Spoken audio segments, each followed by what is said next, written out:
Did you know that your kidneys will filter the entire volume of your blood up to 20 times each day?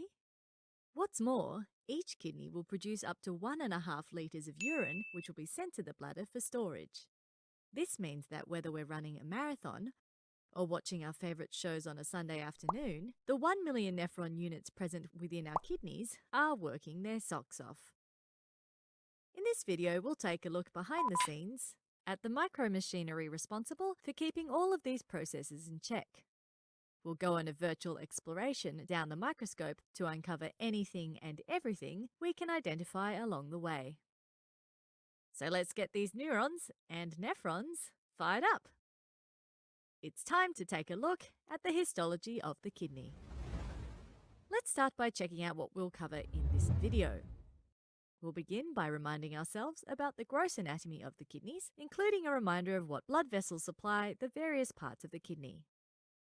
Then we'll delve into the internal structure of the kidney by taking a look at a coronal histological section of kidney tissue, stained with a type of trichome stain. If you aren't familiar with this one, don't worry.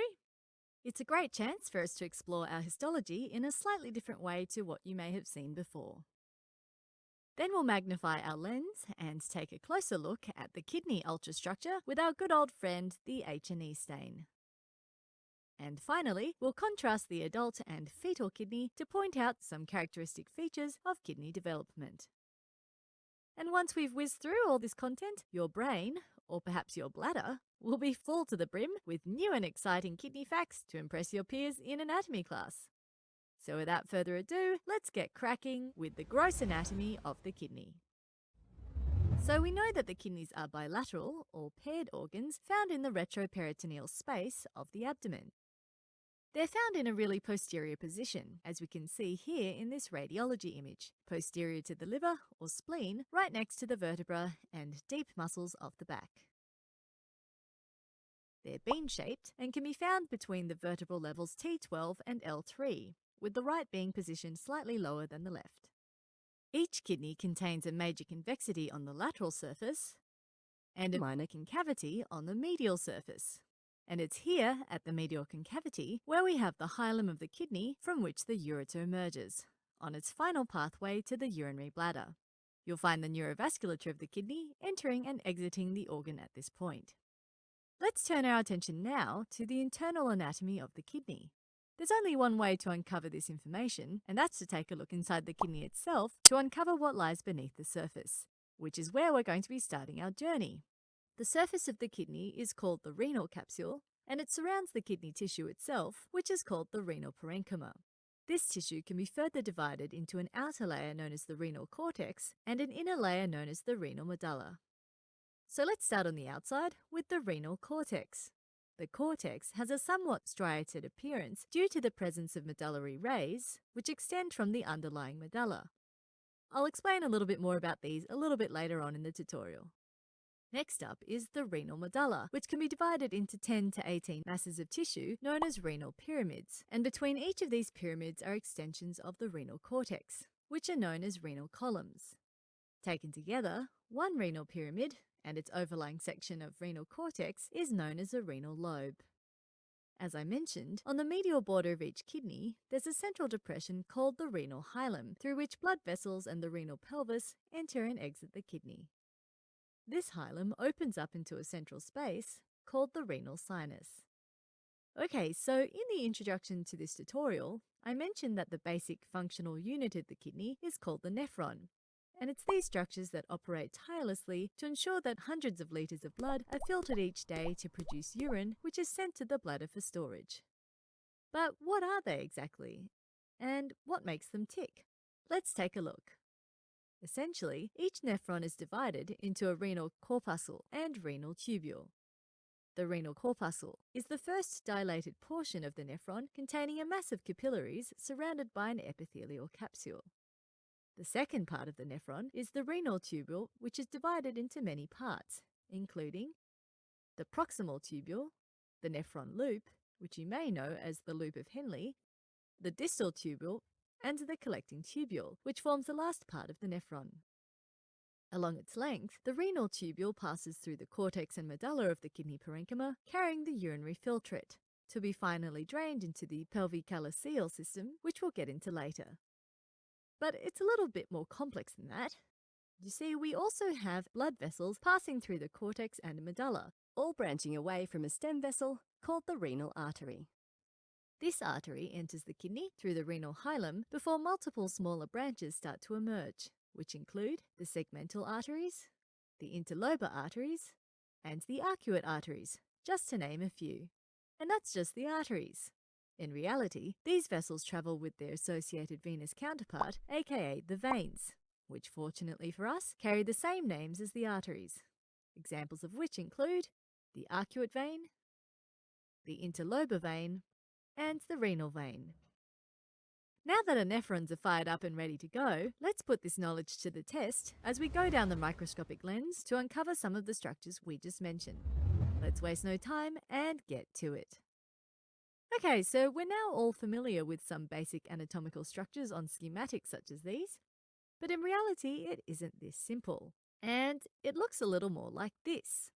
This slide is actually a low magnification, trichome stained section of kidney tissue, and unlike other staining methods such as H&E, trichome staining allows extracellular components to be visualized, whilst also maintaining a really clear image of the nuclei and the cytoplasm. But what can we see exactly? Well, you should be able to make out some basics without your magnifying glass. Check out the renal capsule on the outermost surface of the kidney, along with the renal cortex, the renal medulla, and the renal sinus at its core. In order to visualize the finer details, let's magnify our lens further.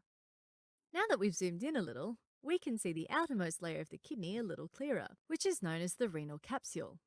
As we touched on earlier, the capsule is a tough and fibrous layer which wraps around its outer surface. It can be divided into two layers, a thinner outer layer of the renal capsule and a thicker inner layer of the renal capsule directly underneath. The outer layer is made up of both type 1 and type 3 collagen fibers, which appear purplish blue with trichome staining. We may also see the occasional spindle-shaped fibroblasts scattered among these collagen fibers. And it's these fibroblast cells, found within all connective tissues throughout the body, that are responsible for the synthesis of extracellular matrix and collagen. Much the same as the outer layer, the inner layer is also made up of both type 1 and type 3 collagen fibers. But instead of fibroblasts, we see another type of cell known as the myofibroblast, which can be recognized by their irregular-shaped membrane. These cells play a role in wound healing in many organs, including the kidney and the liver. So we've taken a closer look at the capsule. What will we find next? It's the renal cortex. The renal cortex surrounds the entire kidney except at the renal hilum, as this is the area where blood vessels and the renal pelvis enter and exit the kidney. It is essentially a thin band of pale staining tissue, approximately 6 to 9 millimeters in thickness, which surrounds the outer part of the kidney. The cortex is known as having a granular appearance because it contains many ovoid-shaped filtration units called renal corpuscles, which we'll see later in this video. To see it in a little greater detail, let's magnify our lens further. So what are we looking at here exactly? Well, in the center of this slide are highlighted examples of the medullary ray. These structures are a series of straight tubules in the center of a so-called renal lobule, which you should think of as a group of nephrons surrounding and draining into a single collecting duct. There are approximately 500 of these in the adult kidney and are orientated in a perpendicular direction to the renal capsule. The second area of the lobule is the renal cortical labyrinth and is found between the medullary ray centrally and the cortical vessels laterally. This area contains the renal corpuscle, the proximal convoluted tubule, and the distal convoluted tubule.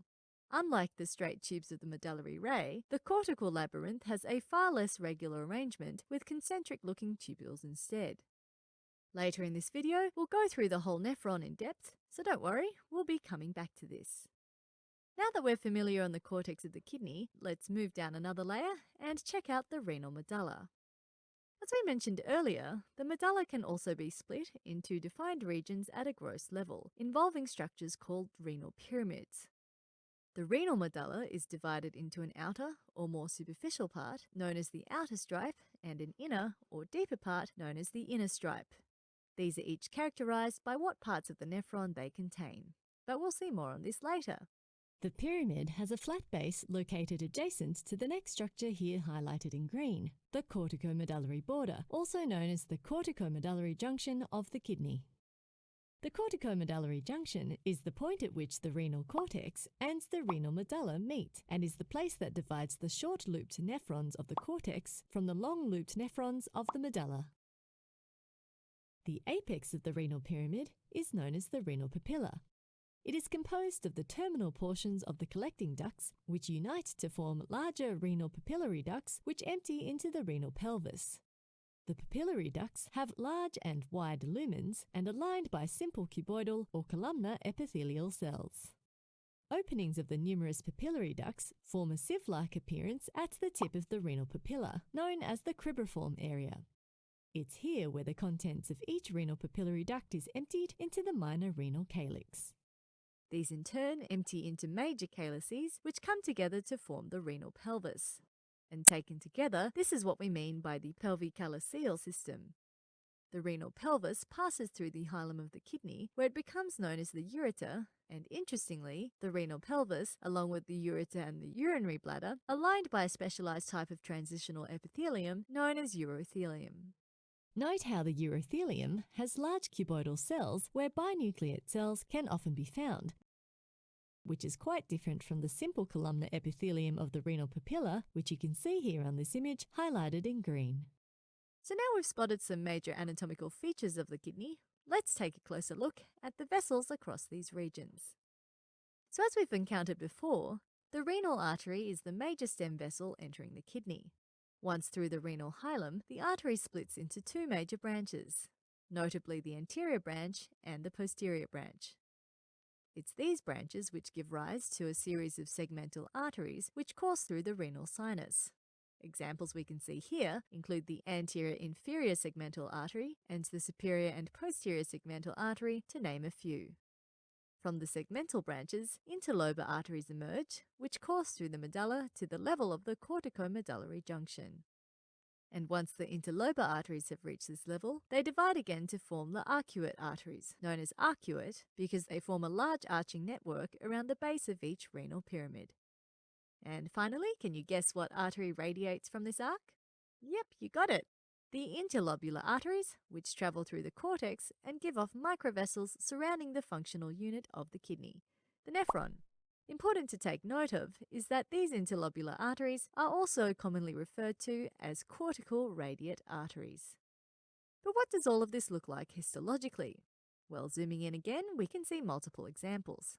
So check this one out. It's an interlobular artery involved with dividing the cortex into lobule compartments we saw earlier. Like with all arteries, the interlobular artery has a thickened tunica media or muscular layer and a smaller lumen than its counterpart. What's more, we can also see an interlobular vein in longitudinal section in the same region, which is recognizable for its thinner wall. And if we move our lens slightly deeper into the cortex, we should be able to see the larger arcuate arteries and arcuate veins bundled together and passing along the corticomedullary junction. So now that we've covered pretty much everything on gross kidney anatomy, let's check out some microanatomy of this region using a different stain, which is shown here. Yep, you guessed it, in this section we'll be looking at some H&E sections.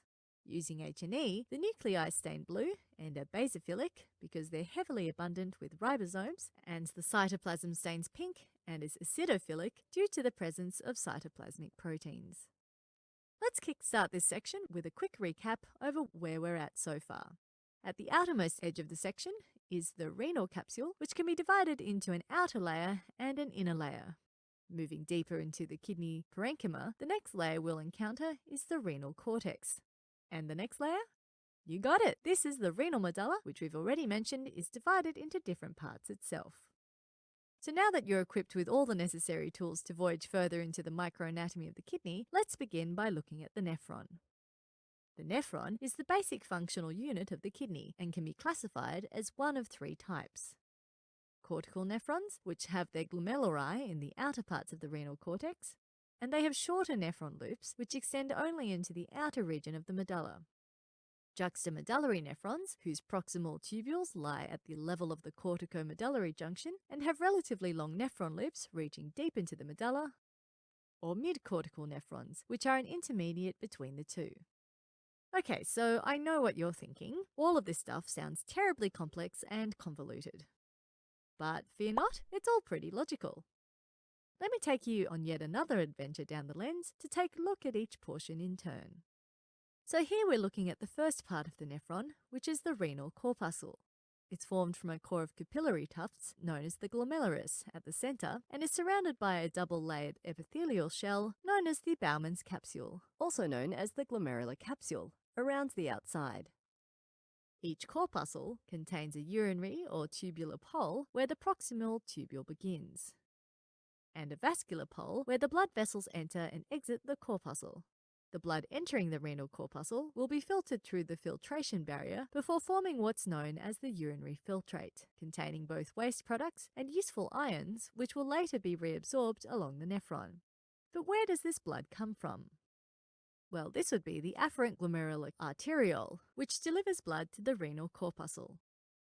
The afferent arteriole stems from the interlobular vessels, those guys which stem from the arcuate arteries at the corticomedullary junction. From here, each arteriole travels toward a renal corpuscle where it provides a blood supply. Moving our lens along, we can see that as soon as the arteriole is at the vascular pole, it delivers blood into a network of capillary tufts, known as the glomerulus, at the centre.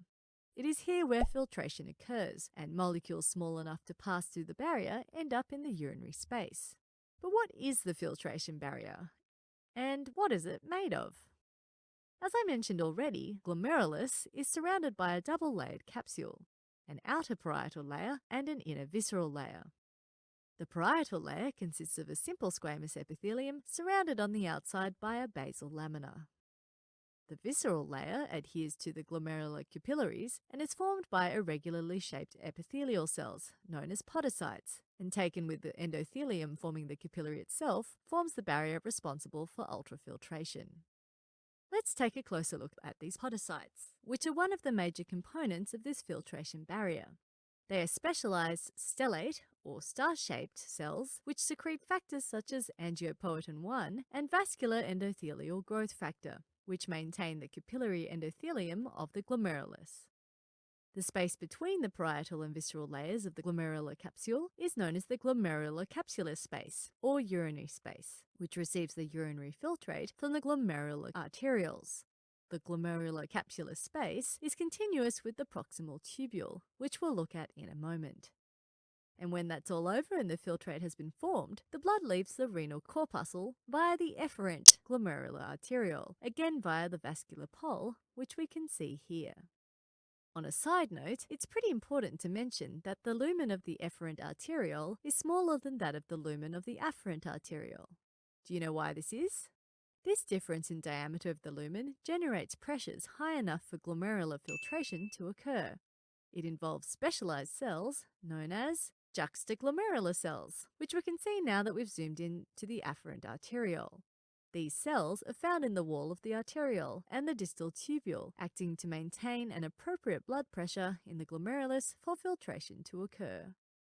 So now that we know about the renal corpuscle, the glomerulus, the glomerular capsule, and the juxtaglomerular cells, let's take a look at another group of cells found within and adjacent to the corpuscle, known as mesangial cells. These cells can be found in the spaces between the glomerular capillaries. They serve a wide range of functions related to the general function of the glomerulus. One of these functions is to phagocytose material accumulated in the glomerular space, preventing any clogs of debris from forming which might interrupt filtrate flow. They also help to maintain an optimal filtration rate in the glomerulus. They do this by their ability to contract and relax, which regulates capillary flow.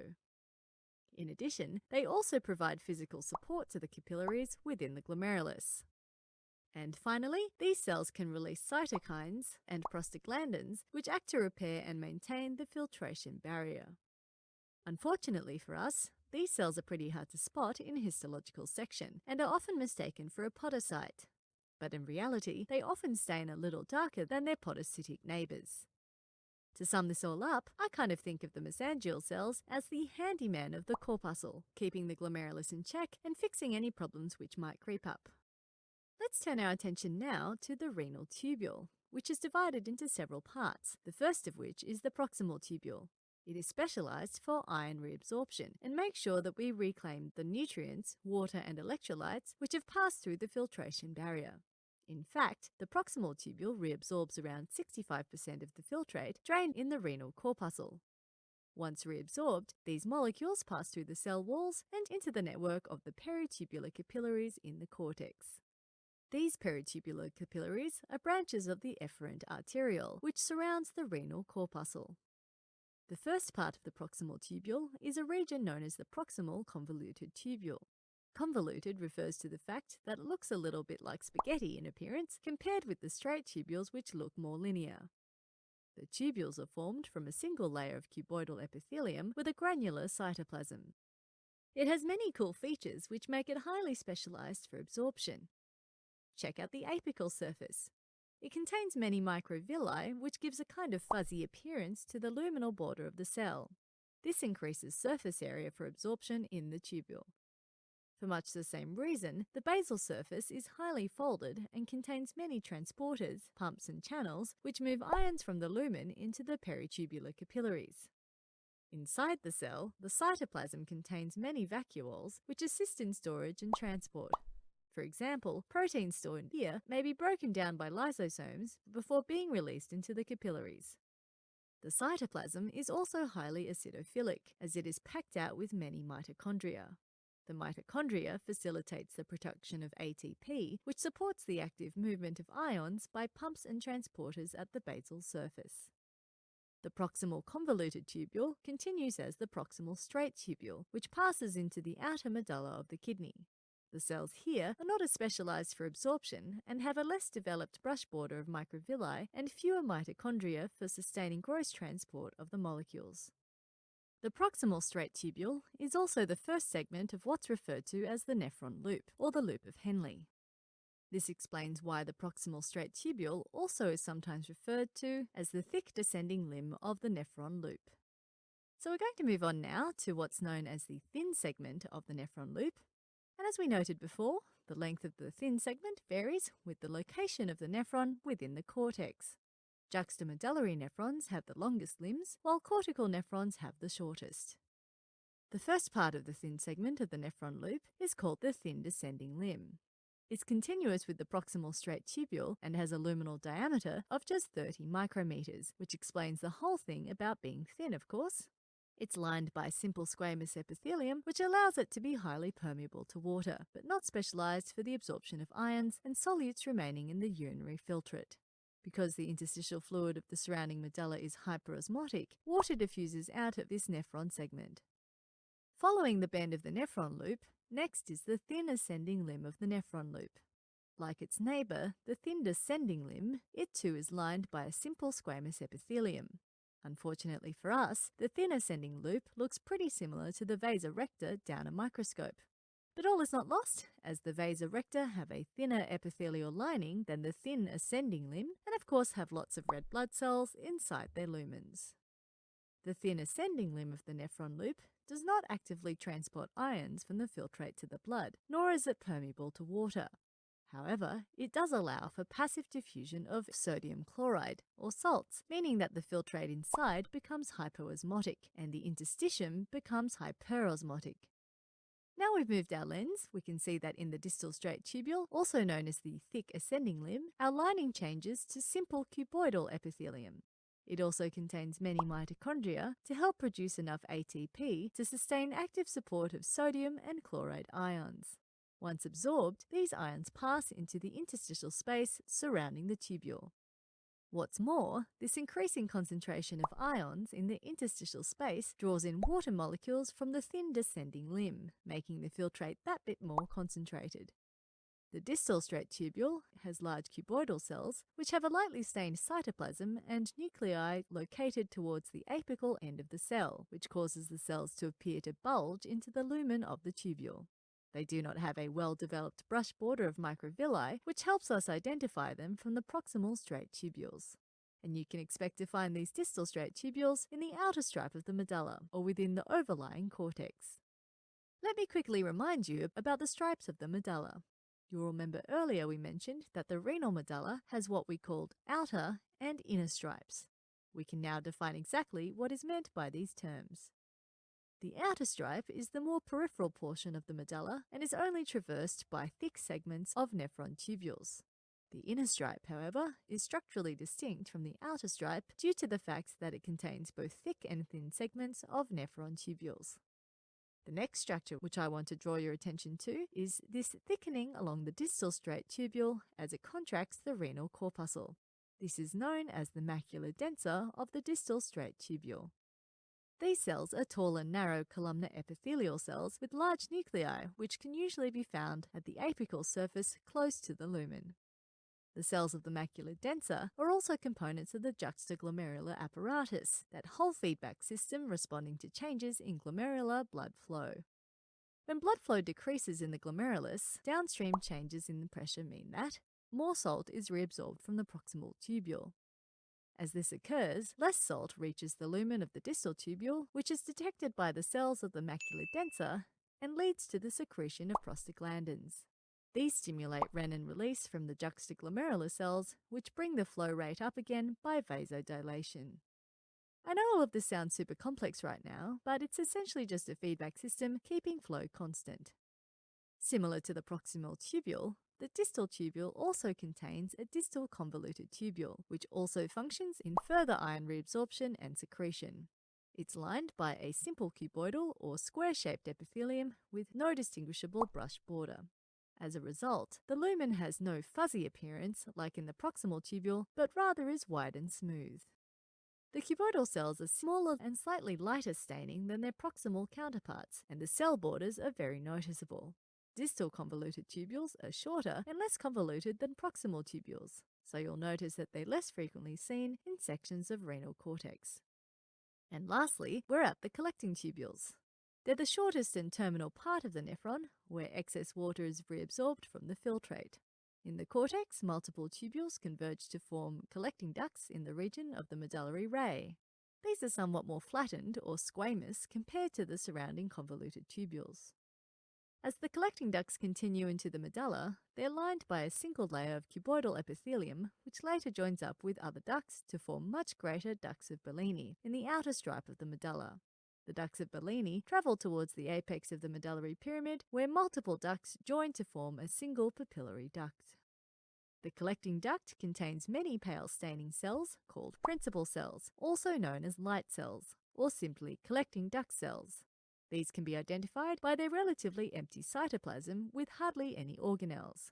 The boundaries of each cell stain very darkly and appear very pronounced at an ultrastructural level, and the basal membrane is highly folded, which increases the surface area for transporters and channels. Also noticeable are the small vesicles in the cytoplasm, which contain a membranous protein known as aquaporins. Aquaporins regulate the amount of water present in the filtrate and therefore the concentration of our urine. In between the principal cells are masses of darker cells known as intercalated cells, which secrete hydrogen ions or bicarbonate ions, which regulate the acidity of the filtrate. Ultrastructurally, these guys are recognizable for having many mitochondria and folds which project into the lumen. So we know all about the anatomy and the microanatomy of the kidney. Now for something a little different, looking at a section of a fetal kidney. Due to its small size, a fetal kidney allows a larger tissue section to be produced. The trichome stain highlights the major characteristic features of embryological development in the kidneys. Can you identify the renal capsule? Just like with the adult, it is located around the outside of the kidney parenchyma and contains many capsular progenitor cells, identifiable by their irregularly shaped nuclei, but these tend to vary greatly in number from one kidney to another. Next, take a look at the convex border. It is highly irregular and bumpy in appearance due to the development of separate renal lobes. Remember, there are approximately 10 to 18 of these lobes in the adult kidney. You may be able to recognize a darker staining renal cortex around the outer surface of the organ. Remember that when using a trichome stain, areas containing large quantities of collagen stain dark purple. This makes sense as the cortical tissue is collagen rich. And within the cortex itself, you may have noticed a series of minute white holes, which represent the developing ovoid filtration units called the renal corpuscles. The next layer inwards is the pale staining renal medulla on the inner surface. You may recognize multiple developing medullary papillae, the apex of which is directed inwards towards the pelvicalicele space, which will eventually become the renal sinus. The renal sinus is the central space through which structures known as major calyces pass before forming the renal pelvis at the hilum of the kidney. Okay, almost there. So let's look at an example of what happens when filtration becomes disrupted and what can be done to alleviate the symptoms. So although it sure is different to what we've already seen, this is a renal corpuscle of a patient suffering from glomerulonephritis, which is a disease resulting in damage to the capillaries in the glomerulus. In this disease, the filtration barrier becomes blocked with immune complexes, disrupting filtration in the kidney. The basement membrane, which is the layer below the surface endothelium, becomes greatly thickened. In addition, the lumen of the capillaries becomes radically reduced due to the proliferation and invasion of both activated endothelium and mesangial cell debris. Over time, more protein is lost in the urine and the excess water and salt accumulate in the body. This is called nephrosis, and although treatment is limited, doctors may prescribe diuretic drugs to control water levels in the body and help with edema, while also suggesting a diet low in salts. Okay guys, now that we're coming to the end of our microscopic kidney quest, let's wrap this up and recap what we did today. To begin, we jump straight in with some basic kidney anatomy, explaining that the kidneys are bilateral and retroperitoneal organs situated at approximately levels T12 to L3. We then took a closer look at the kidney and coronal section and identified some major features that we should look out for in trichome stained images. These are the renal capsule surrounding the outer part of the kidney, divided into an outer layer and inner layer. We then looked at the renal cortex and discussed that this was divided into lobules by the presence of interlobular vessels. In the center of each lobule was the medullary ray, and either side of the ray are the convoluted tubules of the renal cortical labyrinth. Before moving into the medulla, we noted that the arcuate vessels could be found in the corticomedullary junction and give rise to the interlobular vessels which divide up the cortex. Beyond the corticomedullary junction, we mentioned that the cortex extends multiple fibrous bands known as renal columns into the medulla, which divided up into many pyramidal-shaped sections called the renal pyramids. We also mentioned that the medulla can be divided into an inner medulla and an outer medulla respectively. Then we looked into the apex of the renal pyramid to the papillary ducts, which conveys the filtrate to the renal calyx. The renal calyx, we explained, conveys urine from the renal medulla and into the renal pelvis, which forms the ureter. Following this, we mapped out the nephron of the kidney. Starting from the renal corpuscle, which is formed by the glomerular or Bowman's capsule on the outside, with both a visceral and parietal layer, and the glomerular capillary tuft on the inside, formed from a fenestrated epithelium. Between these two structures was the intervening urinary space, which led into the other structures of the renal tubule. These are the proximal tubule, with both straight and convoluted parts, the nephron loop, with descending and ascending portions, and the distal tubule, again with both straight and convoluted parts. And finally, the collecting tubules, which lead to the collecting ducts and into the calyx, which drains into the ureter. And that's a wrap! Remember that you can watch this video as many times as you like, and don't forget to head over to the atlas where you'll find all the images we used in this tutorial. Have a wonderful day, and remember to come back soon to learn some awesome new Kenhub knowledge for your anatomy class. See you soon!